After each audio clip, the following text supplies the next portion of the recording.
اچھا، آپ نے بالکل ابتدا میں درست فرمایا کہ وہ تمام جماعتیں جنہوں نے کسی بھی قسم کے انتخابات سے بوائیکاٹ کیا ہو، چاہے وہ عام انتخابات ہو، ایون ضمنی الیکشن ہو، وہ بعد میں اس کو ریگریٹ کرتے ہیں اس فیصلے کو، اور کہتے ہیں کہ ہمیں ضرور حصہ لینا چاہیے تھا۔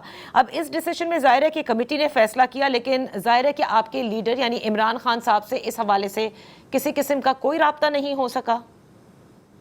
یہ سارا مسئلہ ہی اور مسائل بلکہ میں کہوں گا جو اس وقت آپ دیکھ رہے ہیں، جو ہم فیس کر رہے ہیں، جس کا ہمارے سامنا ہے، وہ اس وجہ سے ہے کہ ہماری ملاقات نہیں ہو رہی۔ تو یہ جو فیصلے ہیں، اتنے اہم فیصلے، وہ ایک طرح سے خان صاحب کا کیونکہ کوئی ڈسکشن نہیں ہو رہی، تو وہ فیصلے ہم ایک چھوٹی سطح پہ کر رہے ہیں، اور خان صاحب کی اس میں کیا خواہش ہوگی، یا کیا ان کا نظریہ ہوگا، یا کیا ان کی ویژن ہوگی، وہ ہم اس حد تک نہیں پہنچ سک رہے۔ تو الٹیمیٹلی فیصلے ہو رہے ہیں مختلف چیزوں کے، لیکن وہ چونکہ مشاورت کے بغیر ہیں اور ان کی کنسینٹ کے بغیر ہیں، تو یہ ایک بہت بڑا مسئلہ ہے اس پارٹی میں اس وقت۔ اور یہ پچھلے، آپ کو پتہ ہے کہ پچھلے 7-8 مہینے سے خان صاحب کو سالیٹری کنفائنمنٹ میں رکھا گیا، جو ویسے ہی ٹارچر ہے، ویسے ہی غیر قانونی ہے، آئین کی خلاف ورزی ہے، لیکن بہرحال اس کا ایک سیاسی بھی بہت بڑا ایک امپیکٹ ہے۔ Okay, I come to that, یہ جو ملاقات کے حوالے سے ہے، لیکن آزاد کشمیر میں جو آج میں نے جس میں ابتدا میں کہا کہ آئی پی پی میں آپ ہی کی جماعت سے جو تعلق رکھنے والے لوگ تھے، انہوں نے سردار تنویر الیاس اور ان کے تمام ساتھیوں نے جو پہلے وزیر بھی رہ چکے ہیں، خود سردار تنویر الیاس صاحب تو سب سے اعلیٰ عہدے پر فائز رہے تھے، انہوں نے آئی پی پی کو جوائن کیا ہے۔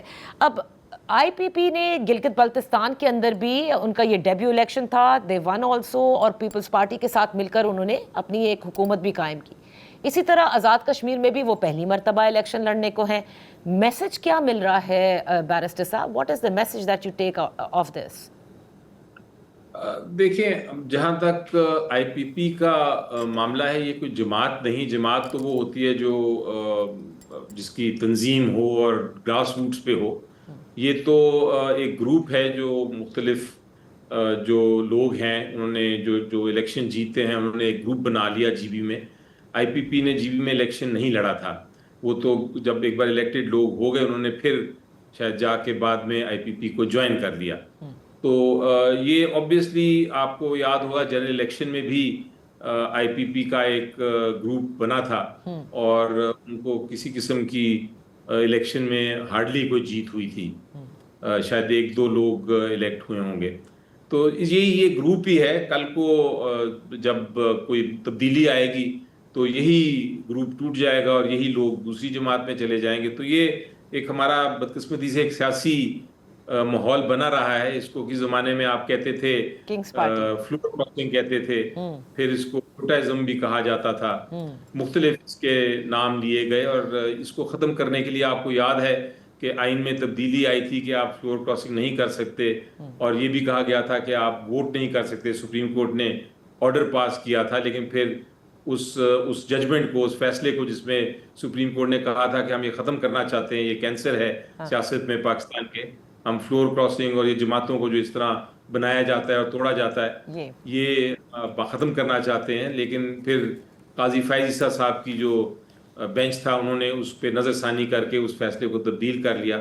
تو یہ واپس ماحول وہی بن گیا ہے، بنتا جا رہا ہے۔ میں سمجھتا ہوں اس کے ساتھ میں نے آپ کو کرٹیسائز تو کر دیا، لیکن میں سمجھتا ہوں کہ یہ اپنا ذاتی رائے ہوتی ہے۔ اگر آپ نے لوگ شامل ہونا چاہتے ہیں کسی گروپ میں فی الحال اپنے مفاد کے لیے، تو یہ بھی ایک ان کا حق ہے، وہ کریں، لیکن ان کی سیاست اس سے آگے نہیں چل سکتی۔ عوام کو پتہ ہے کہ یہ کیا ہو رہا ہے اور کس وجہ سے ہو رہا ہے۔ ہاں، کچھ لوگ اپنے مفاد کے لیے کرتے ہیں، کچھ دباؤ میں کرتے ہیں۔ یہ پاکستان کی سیاست کا خاصا رہا ہے بیرسٹر صاحب۔ اب چونکہ ذکر آپ نے سپریم کورٹ کا اور فلور کراسنگ کا کیا، تو سپریم کورٹ کی ہی میزبانی میں ہم نے جیل اصلاحات کے حوالے سے جو قومی کانفرنس منعقد ہوئی، اور گزشتہ روز ہم نے دیکھا کہ ایک باقاعدہ اعلامیہ بھی جاری کیا گیا، بڑی باتیں کی، اچھی باتیں ہوئیں، جس میں یہ بھی کہا گیا کہ مقننہ ہو، عدلیہ ہو، پروونشل گورنمنٹس ہوں، فیڈرل گورنمنٹس ہوں، آپس میں کوآرڈینیٹ کر کے، اور یہ جو جیل اصلاحات ہیں اس کے حوالے سے بہت ساری باتیں کی گئی ہیں۔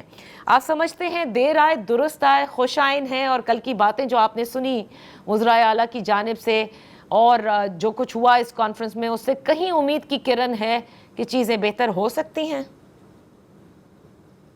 دیکھیں باتیں تو بہت خوبصورت تھیں، اس میں کوئی شک نہیں ہے، اور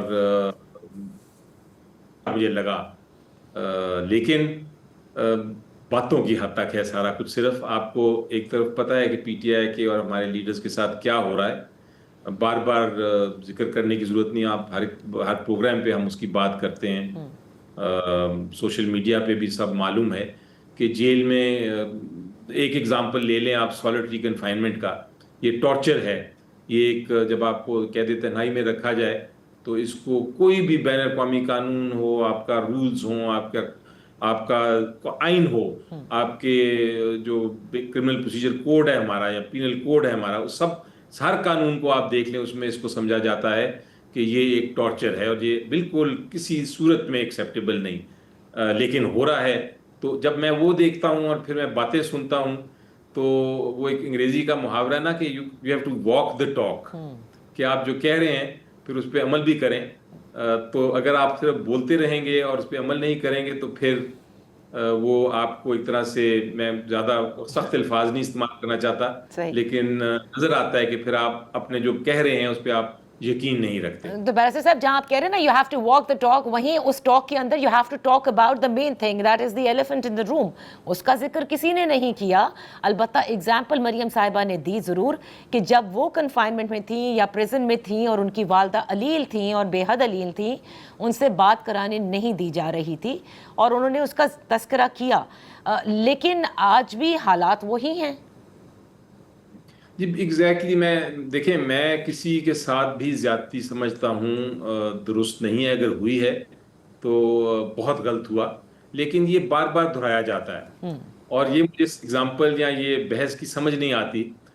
جب ہم بھی آپ بات کرتے ہیں اس چیز کی تو وہ کہتے ہیں ہمارے ساتھ بھی ہوا تھا، ہمارے ساتھ بھی ہوا تھا. ہر کوئی یہ اپنی ایک سٹوری سناتا ہے، لیکن میں ان کو یہ جواب دیتا ہوں کہ اگر آپ کے ساتھ ہوا پھر تو زیادہ وجہ ہے کہ آپ نہ ہونے دیں اپنے رجیم میں، یا جب آپ کے پاس طاقت ہے تو آپ یہ نہ کریں. اگر آپ کے ساتھ زیادتی ہوئی ہے تو پھر آپ دوسرے کے ساتھ کس طرح زیادتی جسٹیفائی کر سکتے تو ہیں؟ بیسٹ صاحب لیکن بات تو وہی ہے نا کہ طاقت تھی کیا آپ کے پاس؟ وہ طاقت تھی جب آپ تھے، یعنی پچھلے آپ مراد یہ کہ you know when it was your government, اور اب جو گورنمنٹ ہے کیا ان کے پاس یہ طاقت ہے کہ وہ یہ فیصلے لے سکے؟